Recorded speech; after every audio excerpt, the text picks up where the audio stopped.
Good morning students. आज हम करेंगे वर्कशीट नंबर 22। डेट 10 दिसंबर 2020। टॉपिक है वर्ग और उसके प्रतिरूप। लास्ट वर्कशीट में भी हम वर्गमूल के बारे में और उसका अनुमान लगाना सीख चुके हैं। ठीक है, तो स्टार्ट करते हैं। आज प्रिया रिया को एक किस्सा सुना रही थी कि कल जब पापा प्लॉट खरीदने के लिए प्रॉपर्टी डीलर के पास गए तो उसे भी अपने साथ ले गए थे और डीलर ने पापा से पूछा था कि आपको कितने क्षेत्रफल की ज़मीन चाहिए। तो पापा ने कहा कि मुझे आप 45 फुट इंटू 45 फुट यानी कि 2025 वर्ग फुट का वर्गाकार प्लॉट दिखाएं। डीलर ने कहा भाई साहब, मैं आपको एक प्लॉट दिखाऊंगा जो कि उतना ही है जितना आपको चाहिए, बस उसकी ऊंचाई 45 फुट से 1 फुट ज़्यादा और चौड़ाई 45 फुट से 1 फुट कम है, अर्थात हो ही गए 45 फुट इंटू 45 फुट। तभी मेरे दिमाग में कुछ सूझा और मैंने पापा को कहा, नहीं पापा, वह हमें 1 वर्ग फुट ज़मीन कम दे रहा है। तो पापा ने 46 फुट इंटू 44 फुट हिसाब लगाया और ये पाया कि 2024 वर्ग फुट बनेगा। तुम सही कह रही हो, पर तुमने इतनी जल्दी कैसे पता लगाया? तब मैंने पापा को बताया, मैंने गुणा करके नहीं बल्कि 2025 में से 1 घटाकर सही उत्तर बताया है। ध्यान से देखो रिया और समझो किस तरह से वह डीलर हमसे 1 वर्ग फुट के ज़्यादा पैसे लेने चाहता था। पापा का गणना का तरीका, यानी कि पापा ने किस तरह से कैलकुलेट किया देखते हैं।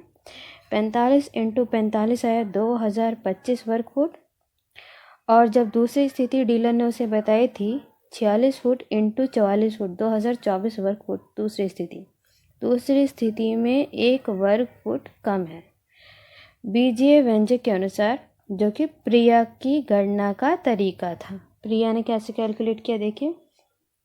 45 इंटू 45 होता है 2025 वर्ग फुट।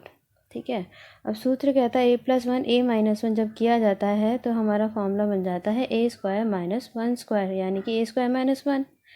45 ये इसका जो 46 फुट इंटू 44 जो डीलर ने बात करी थी उसने उसको इस वैल्यू में रखा, इस फॉर्मूले में। ठीक है, तो उसे क्या प्राप्त हुआ, 45 स्क्वायर - 1 यानी कि 2025 - 1 2024 वर्ग फुट। इनका भी वही आया था और इनका भी, लेकिन प्रिया ने कितनी जल्दी कैलकुलेशन करी, इस फॉर्मूले की मदद से। ठीक है, अब हम इससे ये निष्कर्ष निकाल सकते हैं कि सूत्र नियम 2 क्रमागत सम या विषम संख्याओं का गुणनफल हम उन संख्याओं के मध्य की संख्या के वर्ग में से घटाकर प्राप्त कर सकते हैं। देखिए यहाँ पर प्रिया ने क्या किया था कि जब 46 और 44 फुट की बात कही गई थी, देखिए 44 की अगली क्रमागत सम संख्या 46 है, इन दोनों के बीच कौन सी संख्या है, 45। तो अगर हम इसका डायरेक्ट वर्ग निकालना चाहें तो इनके बीच की संख्या का स्क्वायर करके एक माइनस करके हमें तुरंत आंसर प्राप्त हो जाता है। तो आइए कुछ सवाल करते हैं, उससे आपको जल्दी समझ आएगा। पहला, 1999 और 2001 ये दोनों कैसी हैं, विषम संख्याएं हैं। तो अभी हमने नियम पढ़ा कि या तो क्रमागत सम संख्या आ जाए या क्रमागत विषम संख्या आ जाए। देखिए यहाँ पे सम या विषम संख्या का गुणनफल जब भी हमें निकालना होता है तो हम उन संख्याओं के मध्य की संख्या के वर्ग में से एक घटाकर प्राप्त कर सकते हैं। तो हम इसकी मध्य की, देखिए दोनों क्रमागत है, 1999, फिर अगली विषम संख्या क्या होगी उसकी, 2001, इनके मध्य क्या आई यानी कि 2000।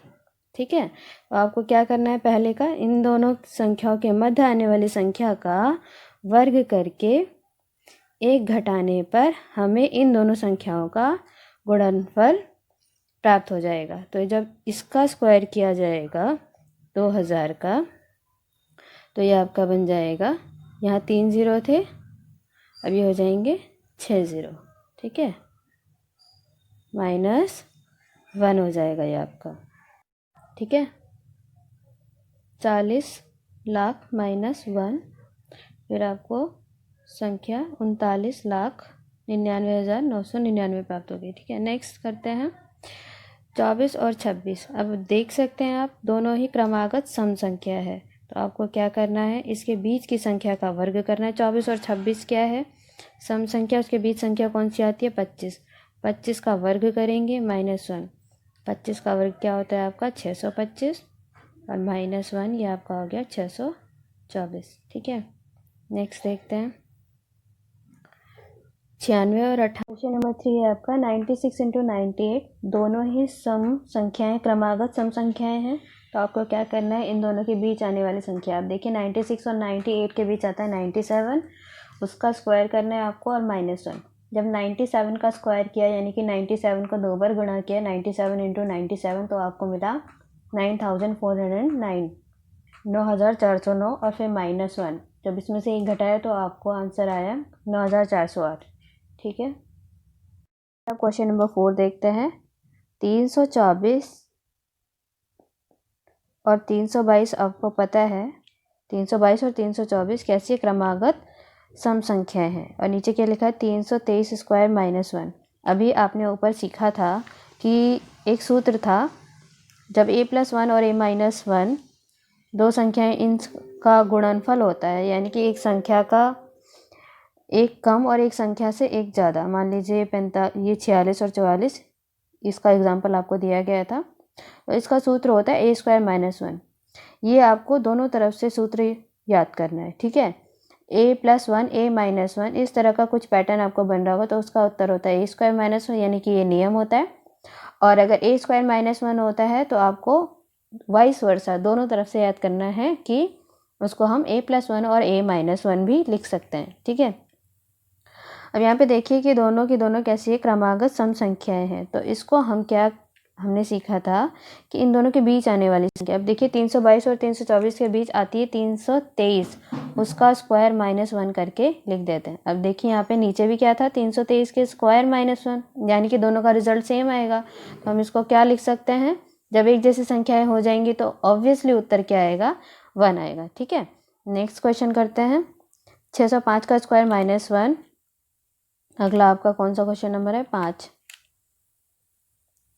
605 का स्क्वायर -1 और नीचे 606 है। ठीक है, अब आपको क्या पता है, फॉर्मूला अभी हमने बताया कि a² -1 होता है, तो a+1 और a-1 हम लिख सकते हैं। तो यानी कि एक बार इस संख्या को प्लस में 1 करके लिखेंगे, 605 + 1, और एक बार 605 -1। ठीक है,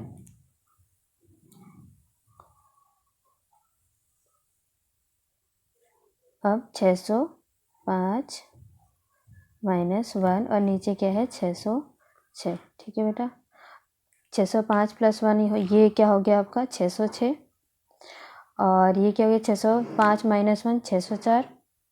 नीचे आप देख रहे हैं 606 है ही, 606 से 606 कट गया, आपका उत्तर आ गया 604।